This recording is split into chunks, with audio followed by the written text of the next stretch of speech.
Welcome, everyone. So glad to have you here with me today. Come on in, get settled. Welcome to Slow Birding, live first Fridays with the Bird Diva, Bridget Butler. That's me. I'll be on in just a second. Kind of cleaning up my screen, getting some things set up for everybody. Feel free to say hi in the chat. Let everybody know where you're from. Maybe where you're hanging out right now. I'm going to open my grid here so I can see some different folks. Welcome, welcome. Hi, Betsy. Good to see you. Welcome. So good. Jane, Massachusetts. We'll give folks a few minutes to gather and get settled in. If you have a notebook and pencils and things like that, that's always helpful. I actually grabbed my colored pencils today. I don't know, feeling a little bit like drawing maybe. I don't know what's gonna strike me when we get to the point where we dive into our prompt for today. Hi, Laura from California, right on. Welcome, and Martha from Montpelier. All kinds of folks. All right, Patty from upstate New York. Good stuff. I'm gonna stop sharing my screen for a minute here so you all can see my face as well. Hi. Yay. Heartland, Vermont. I like to give people just a few minutes to roll in here before we get started. See, well, it's not too sad of a note, but you might notice that I may not be at Shelburne Museum right now. So we had to reschedule some things from plans this morning with the day camp. I was going to be spending the whole day there, but we've had some pretty intense storms come through and threats of thunderstorms. So we postponed the morning session, and the evening event, their first Friday evening event, is still going on tonight. I think gates open up a little bit before 5 for that free event, and I will be there for that to launch. I'm so excited to launch the Birding the Museum self-guided pamphlet that I worked on with Monica Andrews there from their education department. So for those of you who are in Vermont and were thinking about joining me for that, that is still happening. It looks like the weather is going to clear and be at least a little bit better. So I'm in my backyard today. I am braving the outdoors, even though there have been threats of rain. I'm under one of my favorite maple trees. I'm actually sitting on the spot where our hot tub, our inflatable hot tub, goes in the wintertime. And during this time of year, it's just this really lovely shaded place to sit. And it's become a new favorite spot in my yard. And so I'll be doing my sit spot from a different vantage point today, which is good. All right, we got folks from Southern Vermont. Yay, Morrisville, Heartland. Hi, everyone. I'm going to try to leave the participant box open. We're going to close the chat box a little bit here. We've got about 1 minute, and then I'll share the quote for today, and we'll get into things. Thank you to all of you who have joined over and over again. Here comes the rain a little bit. I got my trusty umbrella here. I'm just gonna put that up over me. Mainly to protect my computer. There we go.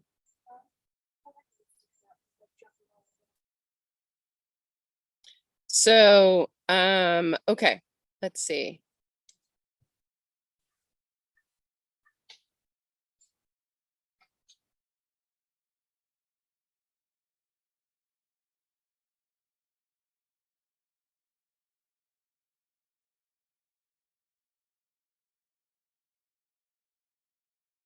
Okay, here we go. We are just about at 5 after. So I'm going to share my screen.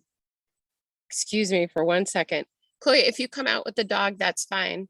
Can you come out with him? You could do that too. That would be great. I asked the kids not to let the dog out, but apparently he has to go. So they're going to go take him for a little short walk. Okay, super. Let's see. Sharing screen. Let's get back to that.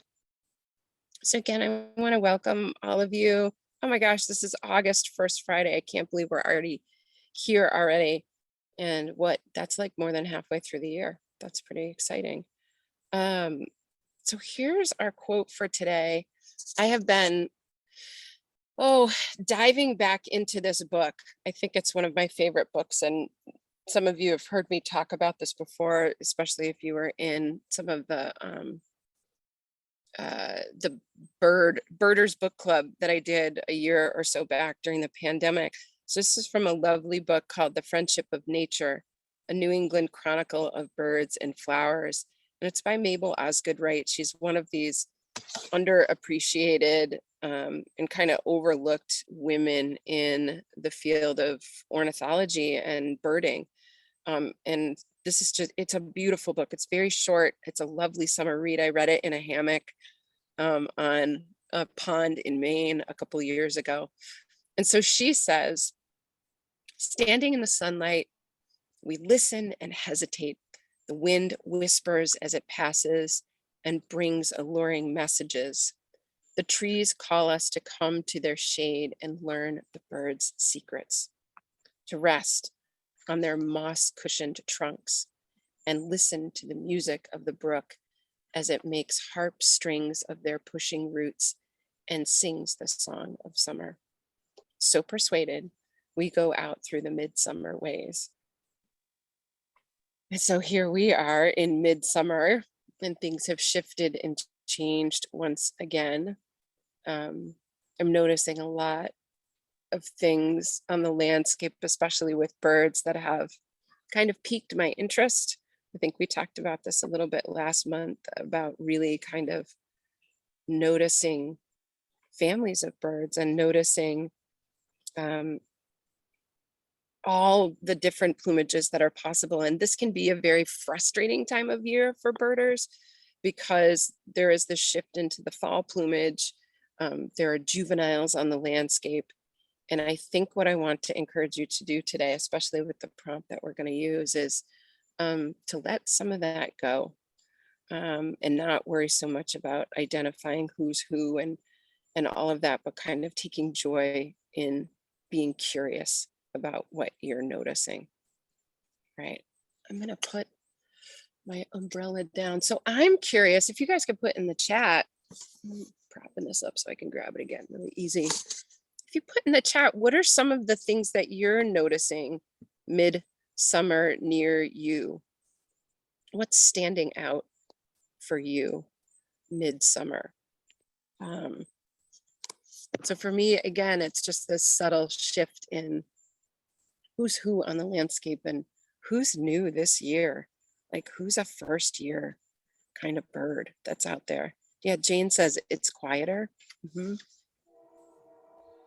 we're going to pay attention to that in our little 20-minute session today. The hummingbirds are going crazy. Yes.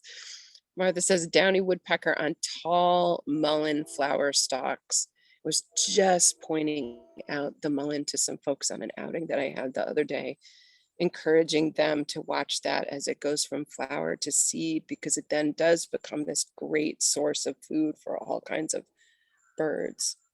Dana says, I've got 2 oriole couples at my oranges and I'm surprised they're still here. Yeah, so noticing things like that summer shift, birds start to, it feels like they disappear on the landscape. And sometimes they come back. I think about robins when they fledge, like we have all that joy with the family of robins that's hanging out with us. And then they seem to disappear. And then all of a sudden they're back in the yard and the juveniles are very prominent with those little spots on their chest still. So there's this period of time when they're gone and they're away and they seem to disappear, but then they come back into our awareness and even into our yards, right? Barred owlets, yay, cried for food through the night. Yes, lots of babies at the bird feeder of different sorts, says Shirley. Cardinal babies. It is really fun to watch all of these stages. And the young woodpeckers are getting better at flying, says Patty. Bluebirds molting, young woodpeckers flying, right? So those are some other things that we can notice other than just messy plumage, right? Plumage that's not as bright and sharp, but birds that maybe don't have flight down yet and the landings and all of that kind of stuff. So that's really kind of fun to notice.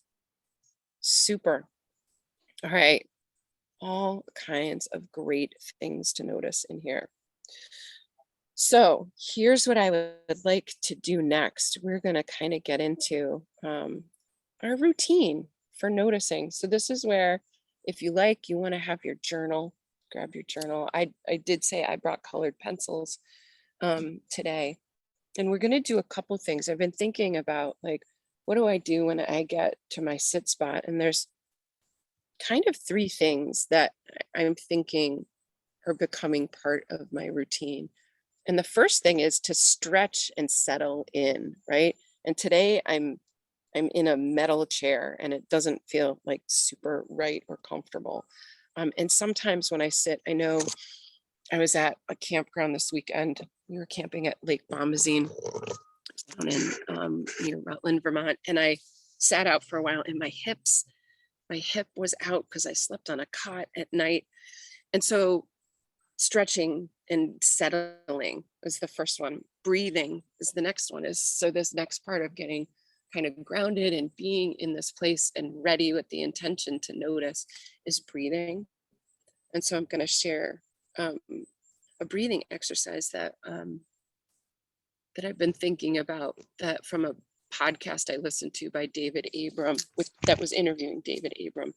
And then I think the third part, and some of you brought this up about how quiet it is, it's different, is acknowledging the soundscape. What is the soundscape like right now? So we're going to do those three things together. And then I'm going to give you a prompt for us to kind of spend time with, and then we'll come back together and we'll kind of debrief and share things that we've noticed and discovered as we had that time to sit. So let's just start by stretching. I'm gonna like stretch shoulders and my neck. And oh man, this is good if you're inside too and you're sitting at your window. Oh, stretch forward with that neck. Maybe a little bit to the side. I hear you, chickadee. Yeah, we're here to notice you and to be with you.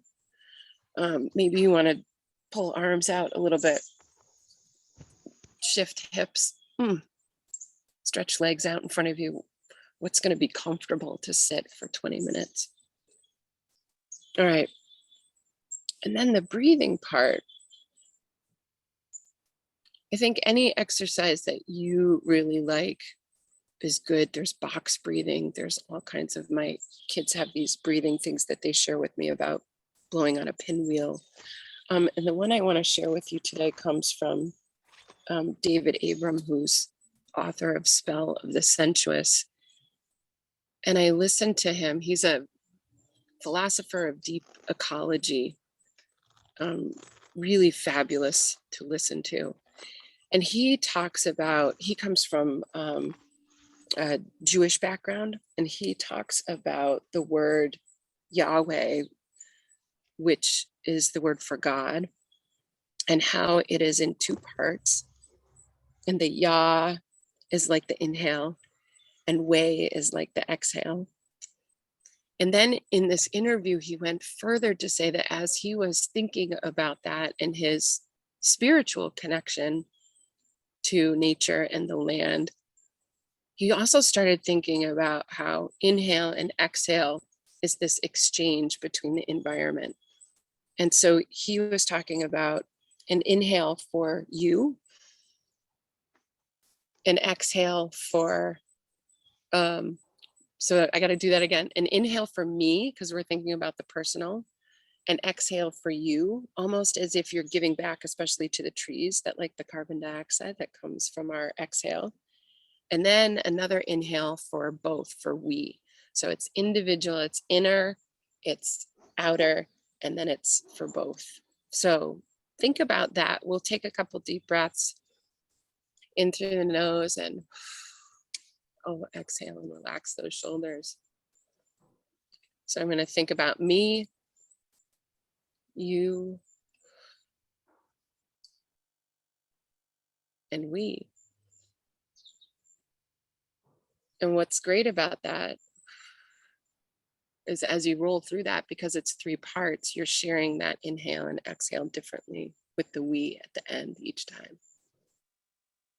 So take a minute and take some breaths, and maybe you'll be repeating that you, me, you, we, as you breathe.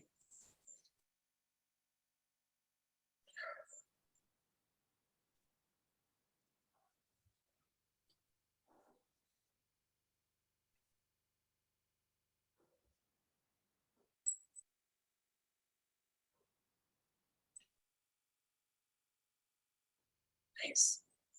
Chickadees floating around above me, making themselves known. All right. And so the thing that I noticed from doing that too is because I'm outside and today has been a really rainy day, the air is thick and it's like moist with scents. It's really pretty amazing to be outside in the weather like this. All right, so we've got the stretching, we've got the breathing. And so the next part is that allowing all sounds to come in. And so what I'm going to do is I'm going to take my earbuds out, at least one of them, and close your eyes if you like. If you're not comfortable closing your eyes, one of the techniques you can use is to just gaze downward so that you're kind of limiting your peripheral vision and you're allowing your hearing to kick in. Some folks aren't comfortable closing their eyes, and that's okay. So I just want you to take a minute and allow all the sounds to come in first. And we're not going to worry about what they are or if we're missing birds in our soundscape right now.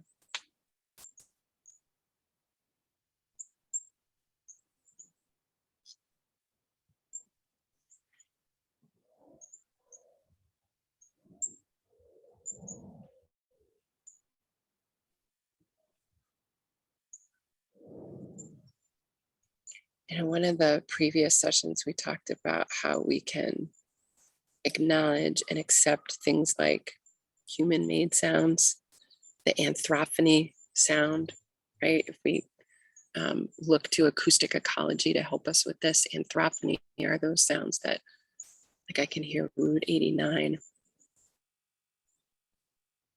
and cars, and that's all right. And now I'm getting a little bit of geophony, which is the wind blowing through the trees. And then, of course, that last piece is the biophony.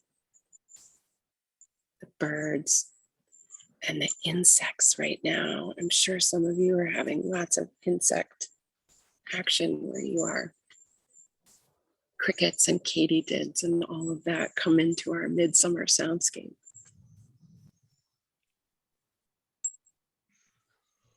And we're just going to be accepting of all those sounds. And right, because we're here slow birding, we're going to be super alert for those bird vocalizations.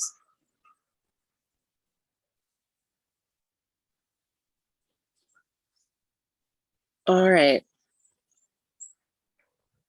So today I have a prompt for you, and I think I'm going to play around with these a lot. So my slow birding journey came out of my need to connect with land and birds in a deeper way. And I was really curious about behavior. And what I didn't know that folks who were taking some of my courses told me is, Bridget, this is like mindfulness. This is great. And you should think about that more in your courses and classes. So I've been doing a lot of studying and I'm reading on this, and I've discovered John Kabat-Zinn, And he has this set of 7 key attitudes of mindfulness. And when I read them, I was like, oh my gosh, these are all things that I'm experiencing when I am slow burning. And so I thought, I'm going to read all 7 of them to you, but we're going to focus on the first one today as our prompt for our sit. So the 7 key attitudes of mindfulness are non-judging, patience, beginner's mind, which I love, trust, comes the rain again, non-striving, acceptance, and letting go. So for those of you who have maybe taken some of my slow burning classes, you're probably going, oh, this really pops for me. And it reminds me of some of the things that we did in class together and how many of us have started to shift how we bird and how we connect with nature and the land, thinking about it in these ways. And so today I'm thinking that for our 20 minutes, I'd like to invite you to think of the first one. And the first one is non-judging. And it says here, be an impartial witness to your own experience. Become aware of the constant stream of judging and reacting to inner and outer experience. And when I relate this to birding, I think about like what we just did, right? Listening to all the sounds and letting all sounds in and feeling frustrated that maybe there's, well, Route 89 right near you. Thinking about how, oh, are there going to be any good birds when I go out there? Ooh, I'm judging the birds already. Good birds. I need to go to a good site to see birds, and I need to get a lot of them in order to feel like I've done a good job birding today. So I think this practice of thinking about how can we be non-judging in our own personal practice to connect with birds and nature can be really freeing. And it takes away some of the stress, personal judgment, and I think ego as well. So this is what we'll do for 20 minutes. So it is 12:23. I'm going to read that one more time. So if you want to jot down those things, and what I'm going to encourage you to do is while you're sitting and listening and maybe jotting down what you're noticing in your journal is be kind to yourself when you feel like you're judging that moment and wishing that maybe there was more. Just acknowledge it and be like, okay, I'm going to practice this non-judging piece today. So I welcome you to stay on camera or off. You can step away and do this 20 minutes. So we'll come back at around quarter of, and we'll do a little debrief and sharing out. Of course, and those of you who have done this before, you know, I keep the chat box open so you can share what you're experiencing while you're sitting.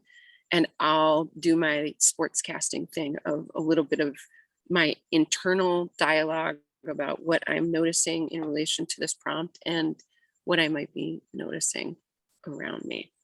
All right, so I'm going to read the prompt one more time. So this is the first of the 7 key attitudes of mindfulness from John Kabat-Zinn. And the first one is non-judging. Be an impartial witness to your own experience.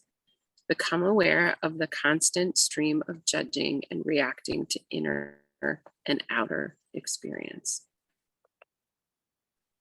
All right.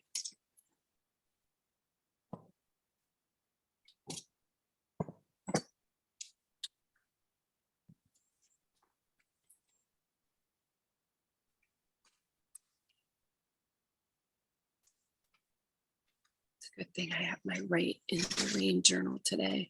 That's going to be very handy.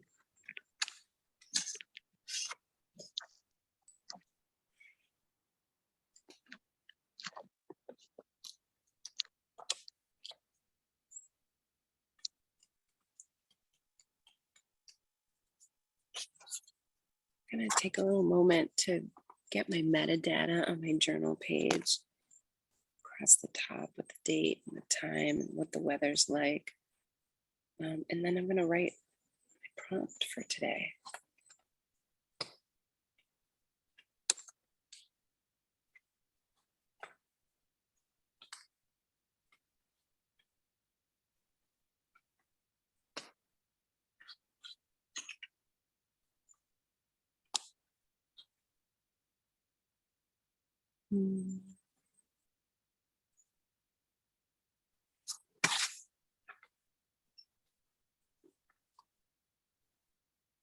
The first thing I'm not going to judge myself for doing is forgetting my glasses. I'm going to let go of that, and I'm going to embrace it as an opportunity to notice in a blurry way. Non-judgment.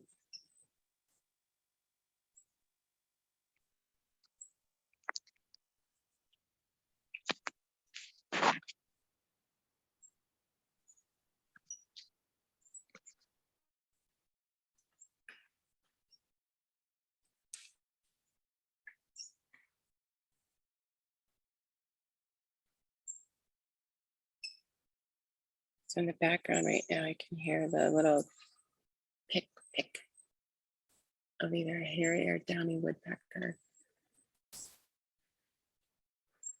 And then I take a couple deep breaths because I can feel the frustration coming up that I don't have my glasses.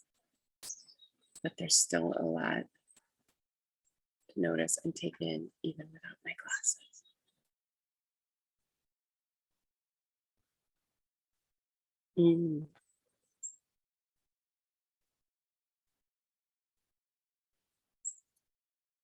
I just did that and let go, and it reminded me that this morning my son watched a feather fall out of the tree that's right in our backyard. And he ran outside and got it, and it was from a woodpecker.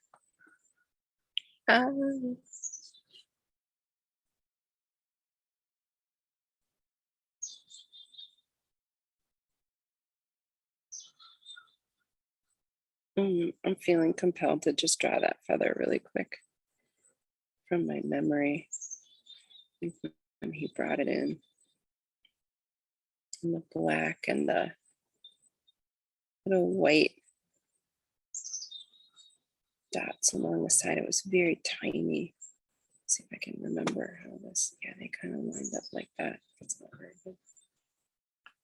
Oh, I'm sure some of you judge yourself like I do when you draw, and I just did that. And that's okay. The drawing's just for me right now, although I probably will show it to you.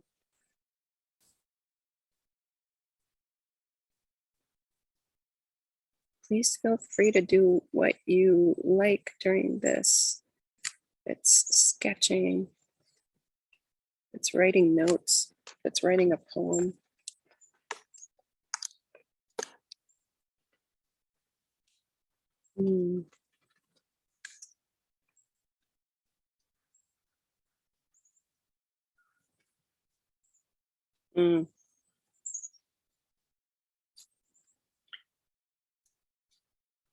Feel free to add things in the chat if you like.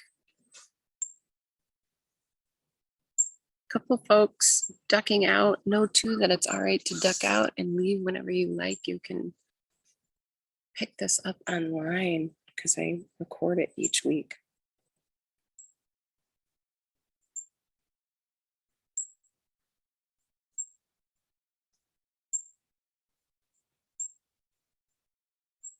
I'm listening to the crows in the probably like a couple blocks away here. And it reminds me of our relationships with birds and how sometimes we judge birds as good and bad. And they just kind of are doing what they need to do, like the crows. Curious if you ever feel that way. And like I've learned to love crows. I'm just judging different species.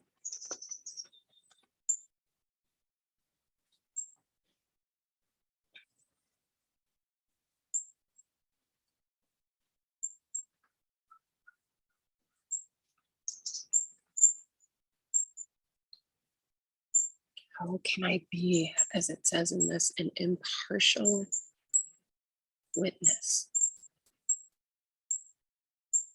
Hmm.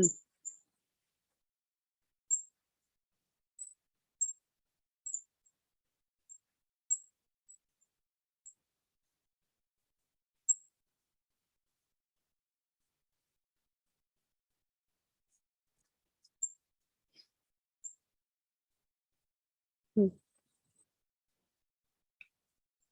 Yeah, Martha says, kind of like plants, if they're weeds or not. I agree. We do that with plants too, don't we? Who gets to stay and who gets to go in our gardens? I've been a big slacker this year with our gardens. I'm looking across at where we normally have our vegetable gardens, and they're all overgrown. We didn't do anything this year, and we left everything in them. Just it wasn't an intentional experiment to see what comes up, but it's really interesting to see what's come up, and what uses those spaces now. Baby bunnies in that big, messy, overgrown, used to be a garden. Um, the wrens are in and out of there.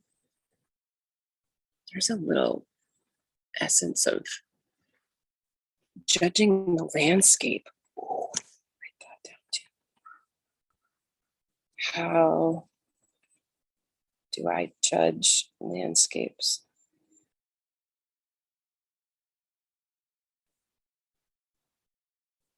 Mhm.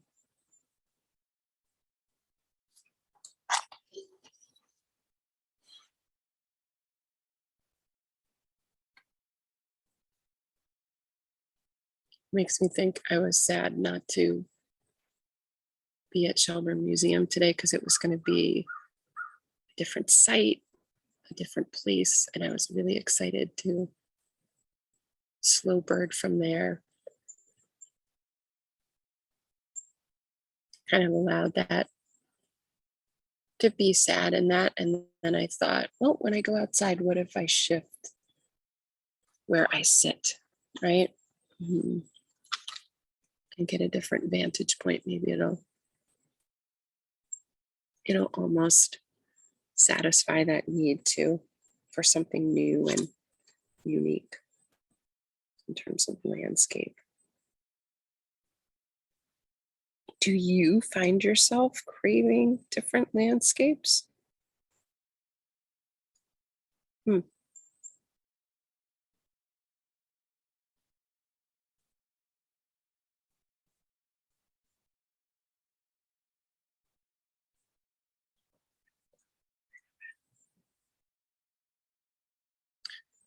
Dana says, I think the catbird just flew off with a white moth. Yes, there we go. She says, I've never seen that before, and it makes me happy to provide the habitat that feeds the birds. That's how I should look at my messy, abandoned vegetable garden. That it's not for me this year, that it's for the birds.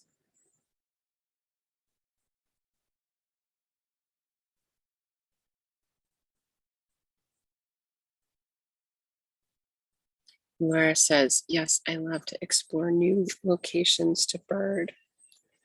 Um,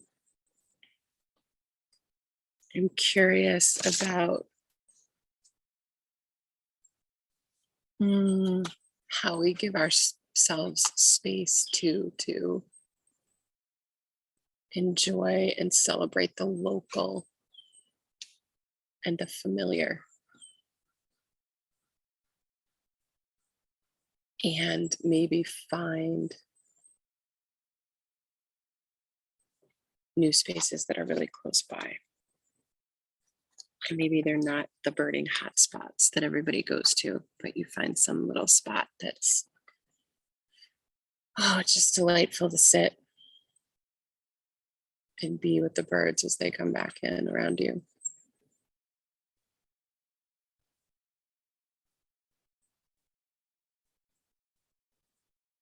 Hmm.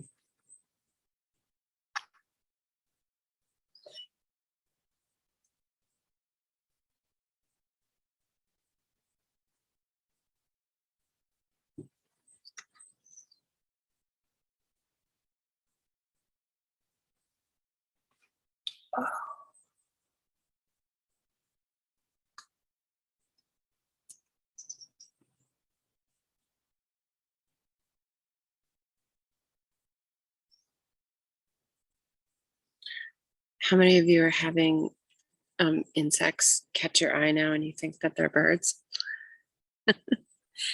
Whether it's like the chunky bumblebees that are busy working flowers, or the, oh my gosh, big, sturdy dragonflies that just kind of power through the yard like they're like, I own this space kind of thing. I love that. Only to get maybe scooped up by a kingbird. I wish I had kingbirds here. I really like, okay, I'm scrolling up in the chat so I can see who shared that. Like Dana was talking about, catbird flying off with a moth in their mouth. Watching birds that are fly catchers really kind of blows my mind, the way that they eat. And then got rain again, and rain in a journal, and that is a challenge, but not impossible. Protecting the laptop here. Okay, so let's see. I have just thinking about that judging theme, non-judging, being an impartial witness to kind of the story that's unfolding in front of you, whether it's dramatic or subtle or quiet. I have here how we judge different species. I have an interesting question to pose. Should we not pay attention to birds that are considered invasive, or do they deserve our connection and our noticing as well? I'm curious about that. I was talking with a friend about that with English house sparrows.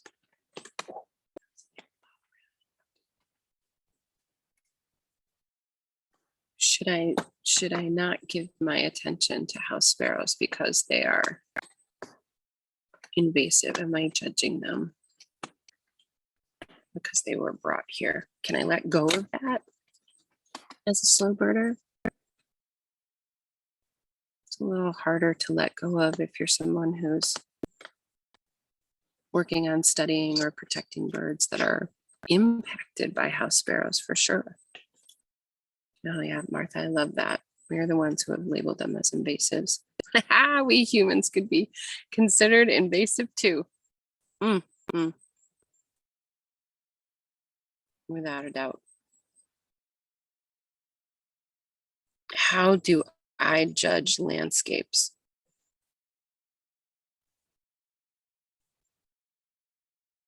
That was my other question that I've written down so far. Oop.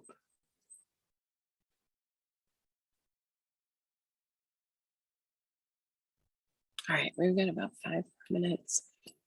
I kind of want to do a quick sketch of where I'm sitting, because I think this is just so different for me from where I normally sit.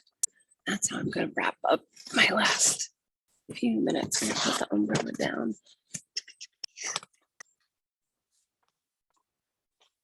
Turn my page on the side here.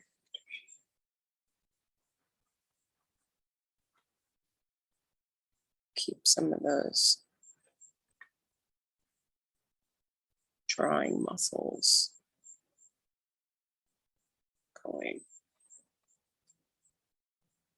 big, this big, lovely spruce tree in the backyard that sadly is slowly dying. But it's the place where all the birds come and perch and hang out before going to the feeders. And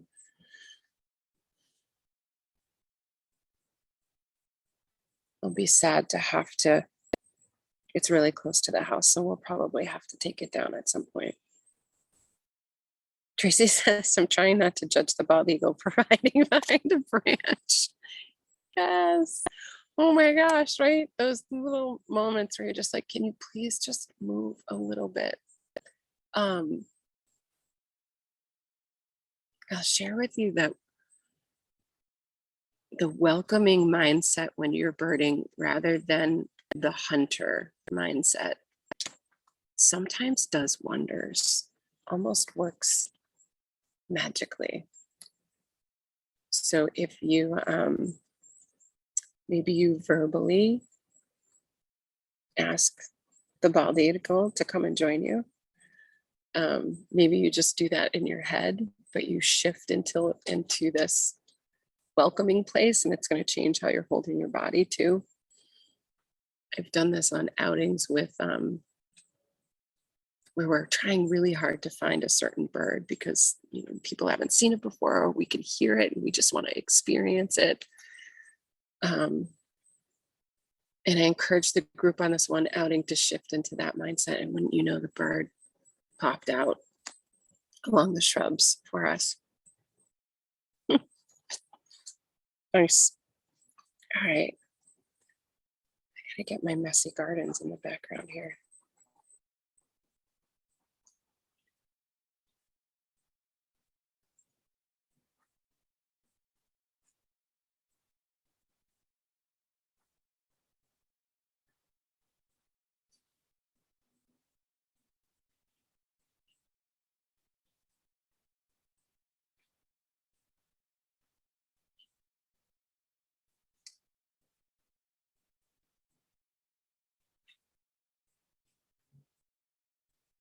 And this pulls. Okay, see, Tracy, that's great. Good, good, good.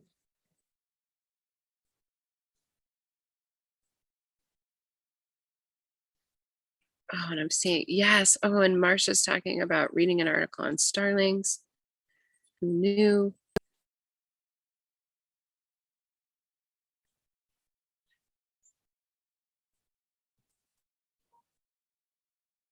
Oh, good. Betsy's got a lot going on in her yard today. That's wonderful. And Patty has some great advice on finding somebody who'll cut a tree in a way that, yeah, it reduces risk, right? But still provides a service. And we've been thinking about that. Like, how could we leave this up in part so it becomes a snag? I mean, think of how many woodpeckers we'd have really close by if we did that. All right, I'm going to finish up my drawing here, and then we'll debrief. Oh.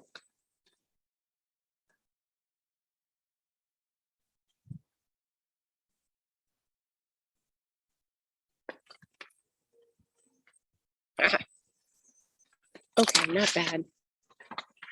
All right, I'm going to welcome everybody back. We're just about at 12:45. Jan looks like she's coming back into the room here. Let's get her in.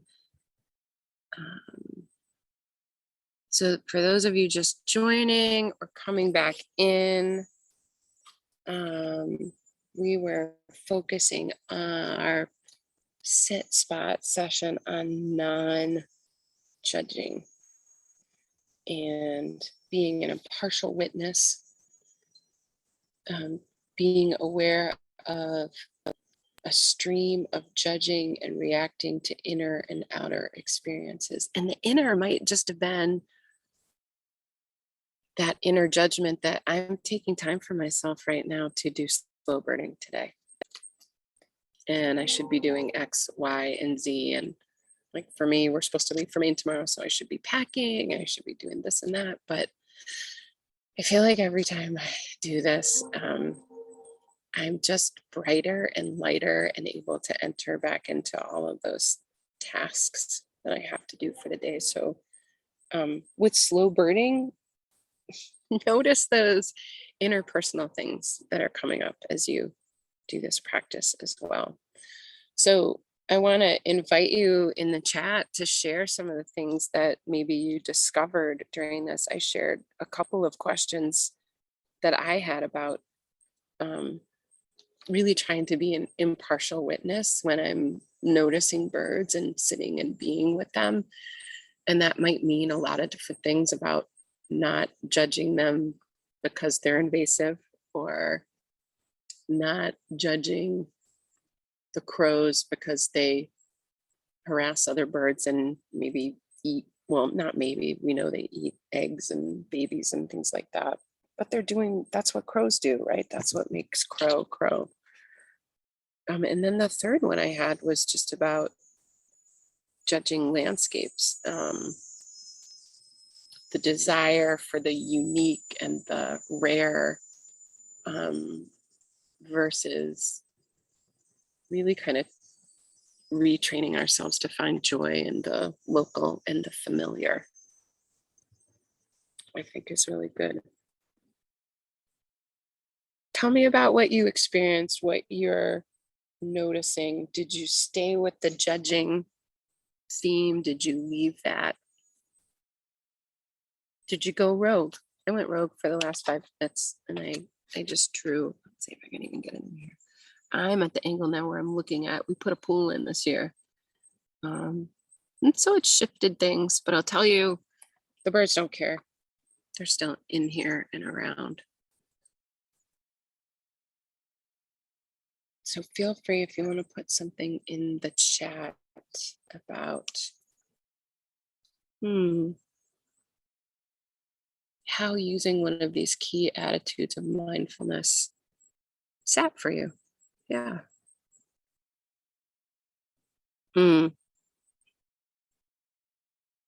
Yeah, Betsy talking about, right, when birds kind of beat up on each other when one is injured. Those are very hard things to witness.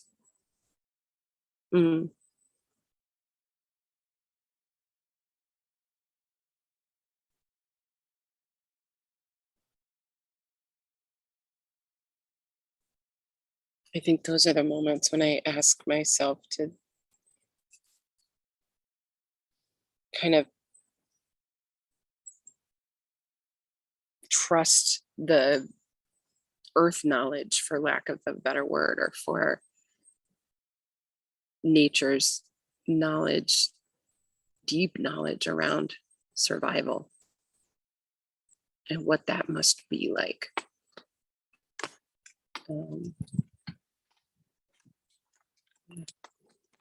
Little rain shower again.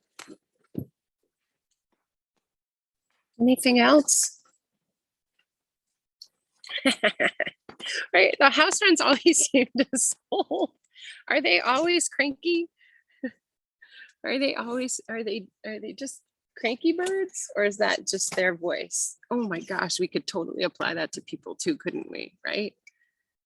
When we feel like, oh, this person always seems so grumpy or angry or something. I don't know, maybe that's something we can learn from Wren. When do wrens feel happy?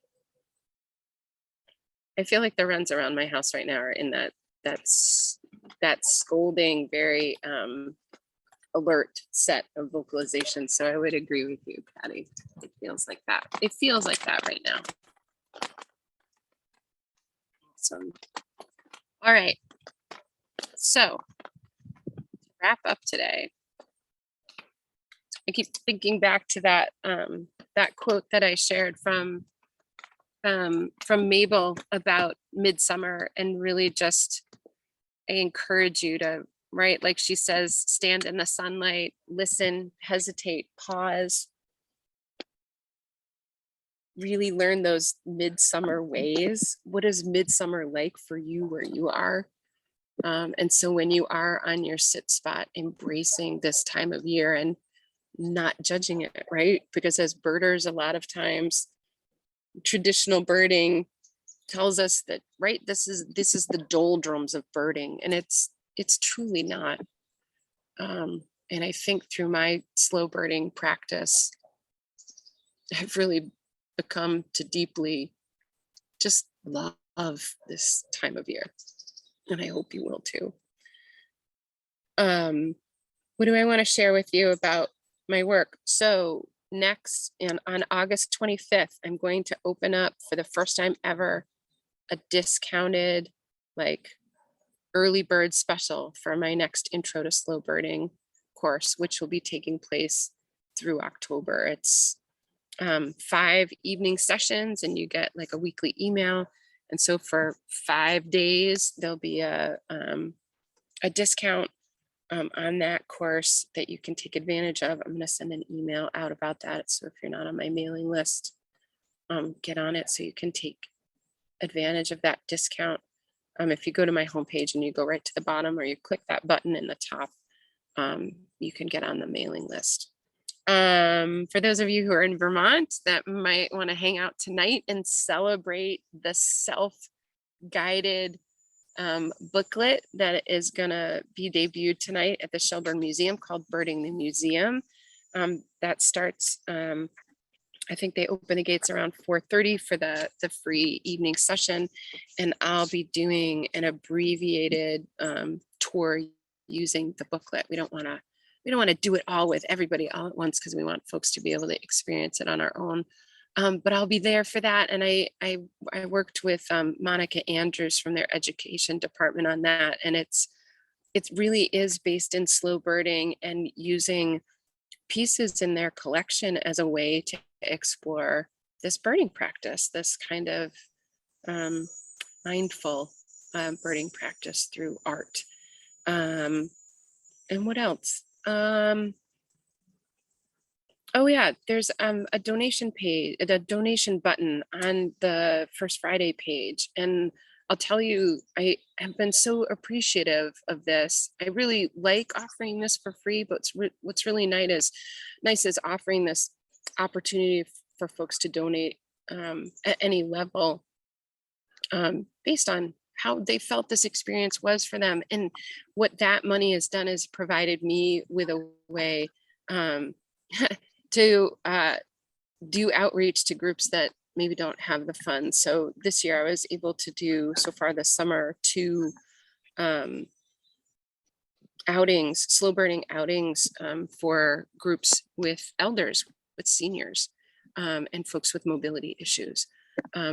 So thank you all so much for the donations. It's been really helpful, and it's allowed me to say yes to many, many more clients. So I really appreciate it. All right. Again, thank you so much for joining me. I can't wait for next month. All kinds of new things coming on the horizon. So I hope you'll stay in touch with me through my website, emails. I'm on Facebook and Twitter and Instagram and all of that. And I wish you wonderful slow birding experiences. Thanks, everybody. I'll post this online as soon as I get it edited. And it'll be there for you, as well as all the rest of the First Friday sessions have been from the start of the year. Thanks again, you guys. Take care, and happy slow birding.